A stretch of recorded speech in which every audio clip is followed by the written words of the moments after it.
Bom dia, como vocês podem ver, hoje eu trouxe uma cientista para apresentar a revisão de ciências para vocês. Então vamos dar início. Eu vou falar um pouco sobre cadeia alimentar e as relações alimentares nos ambientes. A cadeia alimentar é a relação entre matéria e energia que os seres vivos utilizam para sobreviver.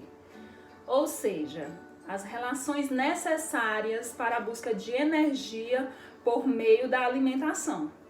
De forma simplificada, pode-se classificar como cadeia alimentar a sequência de organismos que servem de alimento uns para os outros. Então a questão é, o que é uma cadeia alimentar? Vamos para a questão 2. Para a nossa segunda questão, entenderemos um pouco sobre fotossíntese. A fotossíntese é o processo realizado pelas plantas para que haja produção de energia necessária para que possam se manter vivas. É basicamente isso, mas eu quero a resposta que vocês têm no caderno de vocês, certo? Questão 2. O que significa o processo da fotossíntese? Questão 3. Relacione as colunas, numerando os espaços com a classificação correspondente. 1. Produtores. 2. Consumidores. E 3. Decompositores. Então, vocês vão numerar a coluna de acordo com a classificação. Eu vou falar um pouco sobre os 3. Os seres produtores também são conhecidos como autótrofos. Por que autótrofos? Porque esses seres vivos são responsáveis por produzir o seu próprio alimento. 2. Consumidores, conhecidos como heterótrofos, são incapazes de produzir sozinhos energia e por isso se alimentam de outros seres vivos. Eles podem se alimentar diretamente dos produtores, que são as plantas, ou de outros consumidores. Exemplo, o sapo que se alimenta do gafanhoto. Os dois fazem parte dos seres consumidores. O gafanhoto é um consumidor e se alimenta de plantas, que são produtoras. E o sapo também é um consumidor e se alimenta do gafanhoto. Os dois são consumidores.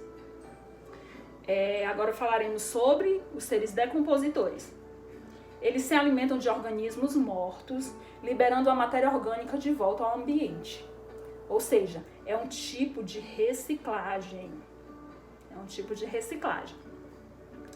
A nossa questão 4. Ela dá continuidade, não é? Ela pergunta, os seres decompositores são representados pelo quê? Eles são representados pelos fungos, as bactérias e os protozoários. Dei a resposta sem querer.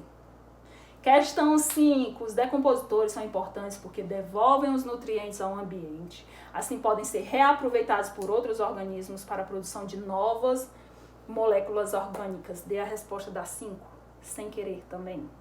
Mas vocês têm no caderno de vocês, certo?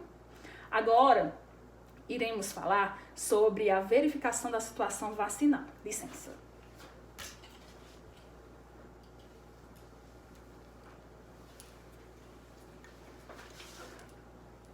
Fui buscar a profissional da saúde. Vamos entender um pouco sobre vacina. As vacinas são o meio mais seguro e eficaz de nos protegermos contra doenças infecciosas. Elas são feitas a partir de partículas do próprio agente agressor, vírus ou bactérias, e sempre na forma enfraquecida ou inativada, morta, certo? Essas partículas, elas são tratadas em laboratórios para que percam seu poder de contaminação, ou seja, ninguém vai ser contaminado com a doença. A vacina apenas estimula o organismo a produzir anticorpos contra aquele vírus ou bactéria. O vírus é um ser invasor. Digamos que nós estamos vacinados. Quando eles entram no nosso organismo, os nossos anticorpos notam a presença do ser invasor, entram em contato e eliminam o vírus, não permitindo que a gente seja acometido pela doença. A vacina é uma imunização ativa a longo prazo, por isso é tão importante a gente se vacinar. Tinham alguma curiosidade sobre isso? Acredito que sim, não é? Agora vamos para a questão 6. Qual alternativa representa um conjunto imunológico que contém antígenos enfraquecidos e estimula a produção de anticorpos a longo prazo? A. Soro. B. Vacina. C. Imunização. Ou D. Memória imunológica. E a questão 7. Das alternativas abaixo, assinale a incorreta. Prestem bem atenção. É a incorreta, certo?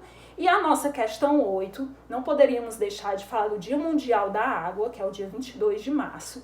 Então, vocês irão ler o texto e farão uma pequena dissertação falando sobre a importância da água para a nossa sobrevivência.